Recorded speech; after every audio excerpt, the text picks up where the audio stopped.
Hello everyone, it's Dr. Aditi again with another episode on Anatomy and Physiology Made Simple using mind maps.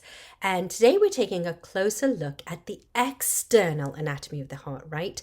It's what you can see on the outside of this very powerful organ. Now, there's so much attention that's placed on the inside of the heart. I wanted to give the external its own little episode so that we can really sort of analyze it and cover structures like the chambers, sulci, major vessels, and the outer layers. Of course, I always have analogies and mnemonics to help you make this information stick. So let's get cracking. Here we have the anterior purview of the heart. And what's the very first thing you noticed? Is that it's not as symmetrical as we draw it to be, right? Like as children in kindergarten, when you draw a heart, you draw it symmetrical. It's not quite like that because the heart isn't just floating in your chest. It's actually positioned with a slight tilt in the mediastinum, and the apex is sort of pointing to the left. Now the apex is down here. So you see how it's a bit askew? That's exactly what the positioning of the heart is. Now the base is at the top where you see all those vessels sort of protruding out. And the apex is at the bottom. It's sort of at the near bottom end with a pointy part by the left fifth intercostal space. All right, and from the external purview, you can see the right atrium, right ventricle, left ventricle. But there's one that you can't see. The chamber you can't see is the left atrium. What you actually see is something called the auricle of the left atrium. The left atrium is tucked away in the back, and this superficial leaf-like structure is what you see called the auricle, which translate to ear-like because it looks like an ear. And basically, these are thin wall structures that can fill with blood and empty into the atria. And they're often called atrial appendages, but I think auricle sounds much nicer. Anyway, they increase the atrial volume. That's what they do. So they're very muscular. Now, here's a little tip for you.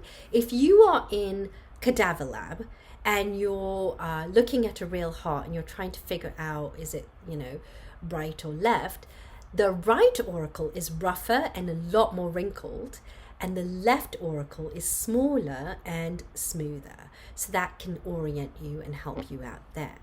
Now, the next thing we want to talk about are sulci, or sulcus is singular, sulci is plural.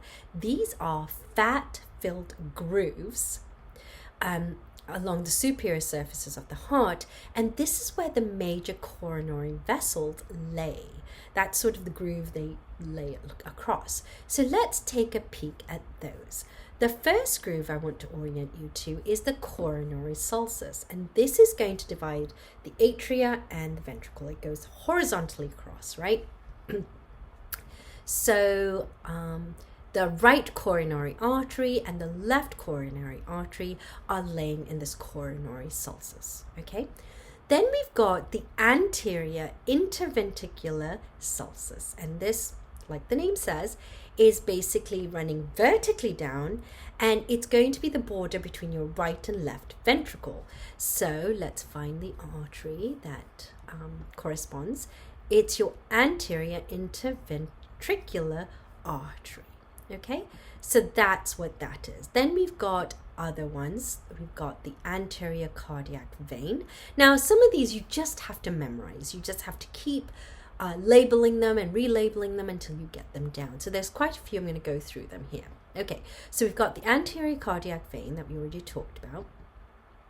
Then we've got the great cardiac vein, and that one is a bit of a hallmark, and as you can see below, there's a mnemonic for that. There is a great lad. So it's also known as the anterior interventricular artery. But basically, the left anterior descending artery lad runs with great, which is the cardiac vein. So they run together. This is the way to remember that.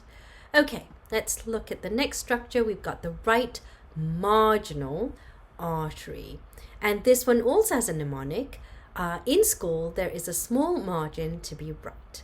The right marginal artery runs with the small cardiac vein. So that's how you can remember it. They're sort of aligned together, right? There's your small cardiac vein. Okay. Moving on, we're looking at the inferior vena cava and the bottom right here, which is actually going to spill into the atria, the right atria, okay? And then we've got the superior one on top right there. And then you've got this pulmonary trunk. Now this pulmonary trunk splits into two, into the right pulmonary artery and the left pulmonary artery, okay? So those are all the arteries done, the big major ones, right? Then we've got the right pulmonary veins. We've got two sticking out on this side, and then we've got two on the other side. So that's pretty easy to remember too. Now, this is where we have another mnemonic for you. We've got something called the ABCs, right? And this tells you, see that arch that we have? Let me show you right here. This arch, this is how you can remember the names of the arch and also the protruding vessels from there. So the A, B, and C's, okay? So that's what you want to look at. So the A is for the aortic arch, right there, and then, or the ascending aorta, either one. And then B is going to be your brachiocephalic trunk. C is your left common carotid artery. And then S stands for your left subclavian artery. So that's what makes it easy to remember all of them. And then of course we have a few that I've missed here. That we've got the circumflex artery that you can see there. But basically this is how you would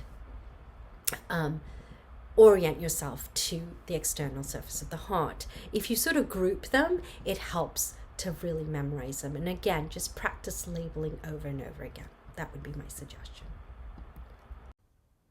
In the posterior view of the heart, we've got the posterior interventricular sulci, right?